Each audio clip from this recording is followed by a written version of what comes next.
안녕하세요. 강남비유성형외과 김명국 원장입니다. 오늘은 개나 고양이에게 물리거나 핥히는 등의 사고에 대해서 어떻게 하면 좋을지에 대해서 한번 얘기해 보려고 합니다. 오늘 출연하신 동반 출연자분은 저기 직원분의 반려견인데요.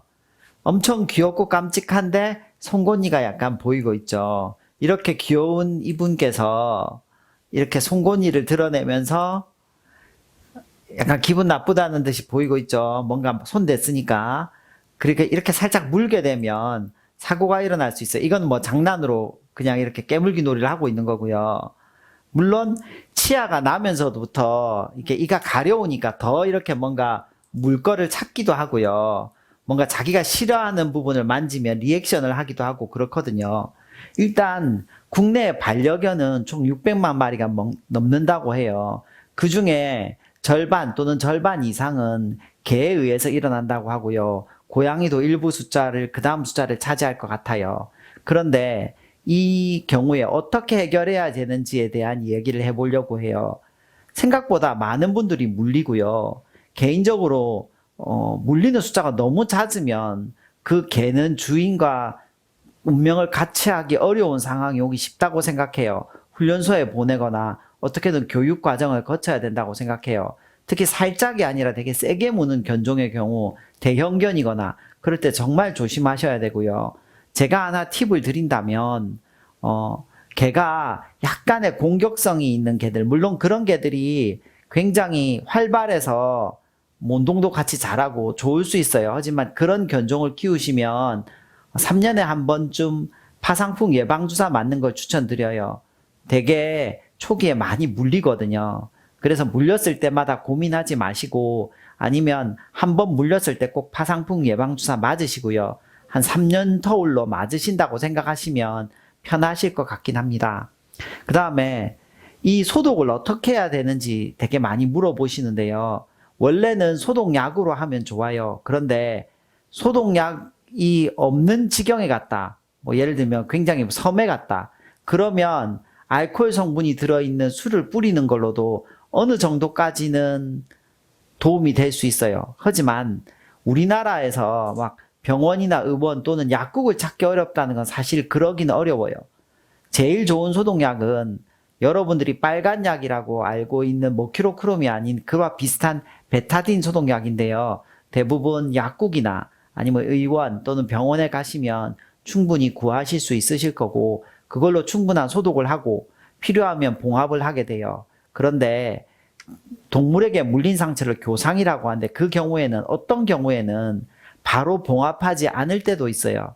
균이 좀 빠져나갈 때까지 2, 3일 정도 기다릴 때도 있거든요. 그럴 수 있다는 걸 아시고 동물에 의해서 물렸거나 핥혔을 때는 실제로 균 감염이 생각보다 잦기 때문에 항생제 처방이 필요한 경우가 있을 수 있고요. 좀 늦게 낫는 경우가 많아요. 그 이유는 동물의 치아에 균들이 있기 때문에 그 균에 의해서 감염이 생각보다 많이 일어나기 때문이에요.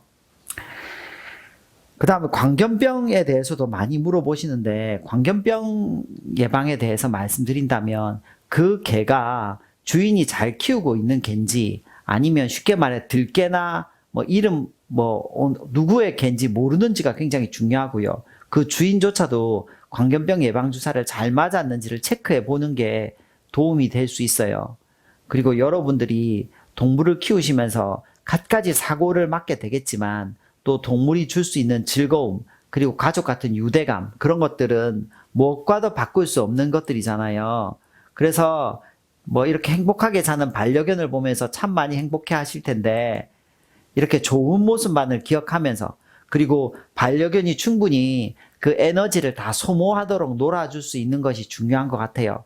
그리고 경우에 따라 자신의 환경이 그 개를 키울 수 없는 예를 들어 집은 좁은데 너무 대형견이거나 너무 놀이를 좋아하고 너무 운동을 많이 해야 되는 견종인데 나는 너무 바빠서 운동을 같이 해줄 수 없다거나 그럴 때는 뭔가 좀 다른 대안을 다른 곳에서 키운다든가 뭔가 다른 대안을 항상 생각해 볼 수 있는 지혜를 가져보는 것도 좋을 것 같아요. 반려견도 행복해야 되고 주인도 견주님들도 행복해야 되고 그 견주의 가족들도 같이 행복해야 되는 거니까요.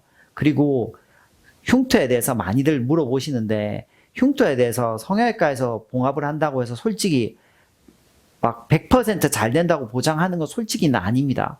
대신 성형외과 전문의라는 사람들은 한 4년 정도 응급실에서 일을 하게 되거든요. 기본적으로. 성형외과 전공의 생활을 4년 정도 했으니까 그래도 일반적인 의사들보다는 좀 더 잘할 가능성이 훨씬 더 높다고 개인적으로는 생각을 합니다. 제일 잘한다 그런 뜻이 아니라 그냥 그런 쪽에 경험이 많다 그런 쪽으로 생각하시면 여러분들이 생각하시는데 좀 많은 도움이 될 것 같고 언제든지 궁금한 거 있으시면 유튜브 댓글이나 카톡으로 문의해 주시면 될 것 같습니다. 끝까지 시청해 주셔서 되게 고맙고요. 새해 복 많이 받으세요. 사랑합니다.